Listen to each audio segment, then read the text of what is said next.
2 பேருக்குள்ள ஒன்னும் ஒத்துமே கிடையாதான். குடும்பத்துக்குள்ள ஏகப்பட்ட சண்டை சச்சரவான். பாவம் மாப்பிள்ள.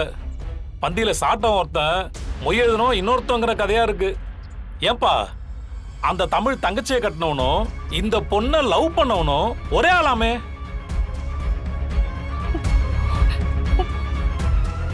ஆமா அவன் இப்ப உன் வீட்டுல தான் இருக்கானாமே. உனக்கு சங்கடமா இல்லையாப்பா? அட என்னண்ணே நீங்க, இந்த பிள்ளைக்கு இது என்ன முதல்லவா? இந்த மாதிரி 2-3 லவ் பண்ணிருக்கலாம். இவங்களுக்கெல்லாம் இதெல்லாம் சாதாரணமா போச்சு. பாவம் சேது ரொம்ப நல்ல புள்ள. வேற எந்த பொண்ணும் ஏற எடுத்து பார்க்காதவன். அவனுக்கு இப்படி ஒரு பொண்டாட்டி அமைஞ்சிருக்கு. சிபி, என்ன சிபி? தமிழ் அங்க பாரு பிரச்சனை வந்துட்டு இருக்கு. என்ன தடுத்துட்டு இருக்க? சிபி, அதான் அவ புருஷன் இருக்கான்ல, அப்புறம் என்ன? அத அவன் பாத்துப்பான். ஏய் அவனே வருத்தப்படல, எச்சல தான் பிடிச்சிருக்குன்னு இஷ்டப்பட்டு சாப்பிடுறான். அவனுக்காக நீ ஏன்டா வருத்தப்படுறீங்க? போடா.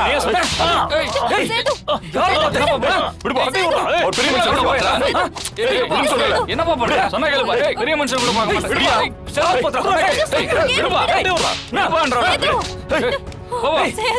பெரிய மனுஷன் கூட பார்க்காம சட்டையில கை வைக்கிறா. என்னப்பா நீ? நிறுத்துங்கயா. இவங்க தான் பெரிய மனுஷங்களா? பெரிய மனுஷங்களா இவங்களா? நம்ம காலுக்கு கீழே ஒரு நல்லது இருக்கும், ஆனா நாம அதை கண்டுக்கவே மாட்டோம். ஓடி ஓடி வெளியில தேடுவோம்.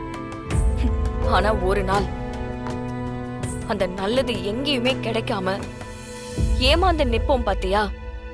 அப்பதான் நமக்கே புரியும் இவ்ளோ நாள் இப்படி ஒரு நல்லதை நம்ம மிஸ் பண்ணிட்டோமேன்னு. இப்போ அந்த மாதிரி தான் நீயும்.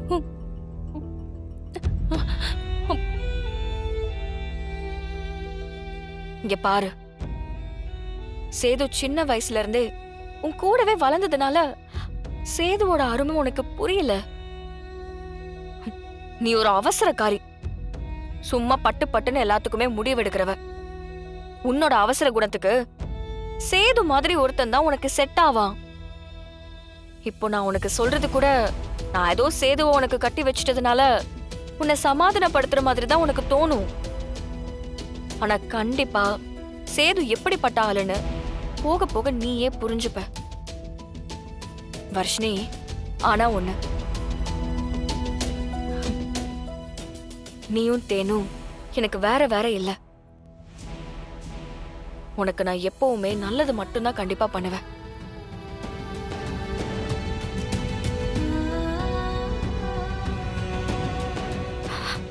எனக்கு உன்னை பத்தி ஒரு கவலைனா, எனக்கு தேனை பத்தி வேற ஒரு கவலை இருக்கு. உன் பிரச்சனை கூட சீக்கிரமா சரியாயிடுங்கிற நம்பிக்கை எனக்கு இருக்கு. ஆனா என் தேன்மொழியோட நிலைமை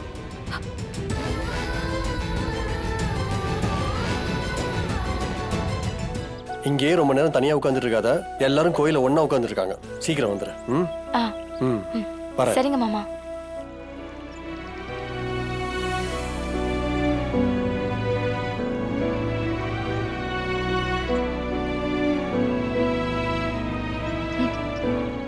உட்காரு உட்காரு.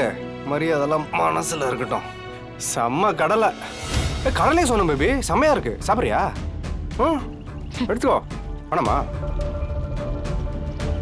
அப்புறம் பேபி, மாமா குழந்தையால கொஞ்சிட்டு போறாரு போல. அதுவும் புருஷன் நான் இருக்கும்போது. வாய மூடுங்க. அசிங்கமா இல்ல? ஏன் இப்படி எல்லாம் பேசுறீங்க? அவர் எனக்கு அண்ணா மாதிரி.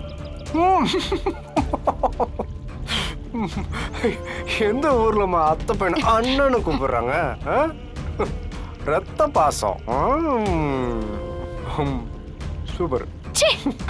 ஏய் பேபி, பேபி கலாய்க்கிறேன் பேபி. ஏய் கிண்டல் பண்ணையா?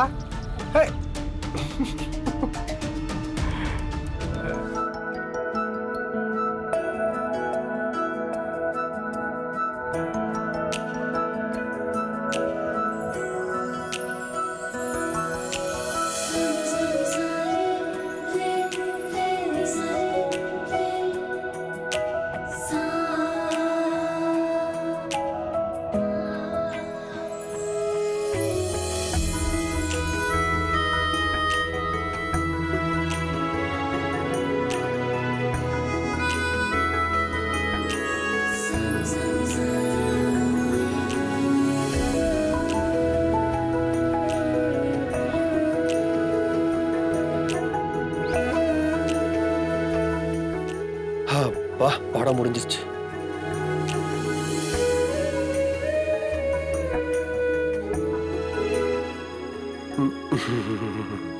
என்ன சிபி, போர் அடிக்குதா? இல்ல ஜானு, படம் சூப்பரா இருந்துச்சு.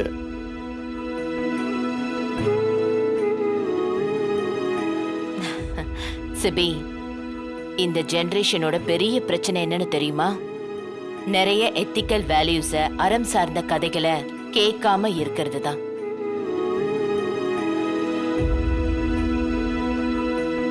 பொய்யுங்கிறது காலையில டிஃபன் சாப்பிடுற மாதிரி, மத்தியானம் சாப்பாடு சாப்பிடுற மாதிரி தான். வாழ்க்கையில ஒரு அங்கமாவே மாறிடுச்சு. பொய்களோட விளைவுகளை பத்தி நம்ம யோசிக்கிறதே இல்லை. சோஷியல் மீடியால ஆரம்பிச்சு தினசரி வாழ்க்கை வரைக்கும் எங்க திரும்பினாலும் பொய் தான்.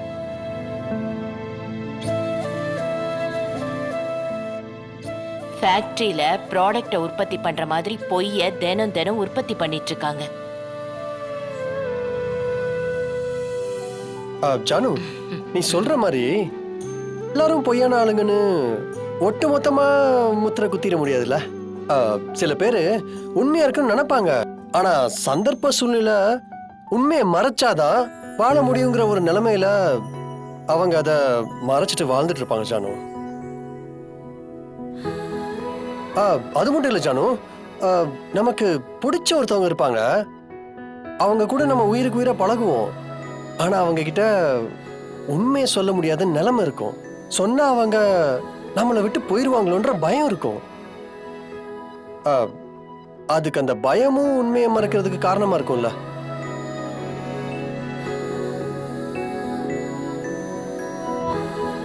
ஒரு சிலர் உண்மையை சொன்னா எப்படி ரியாக்ட் பண்ணணும்னு தெரியாது ஜானு. அதுக்காக அவங்க மறைக்கலாம்ல.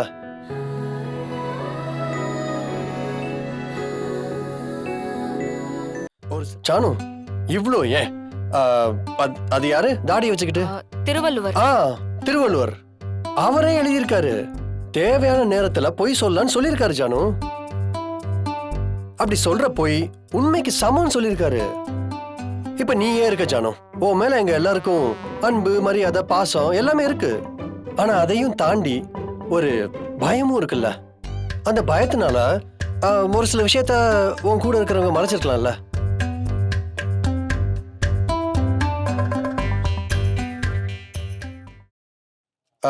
அந்த உண்மை உனக்கும் அவங்களுக்கான உறவை பாதிக்குன்னு அவங்க ஃபீல் பண்ணலாம்ல.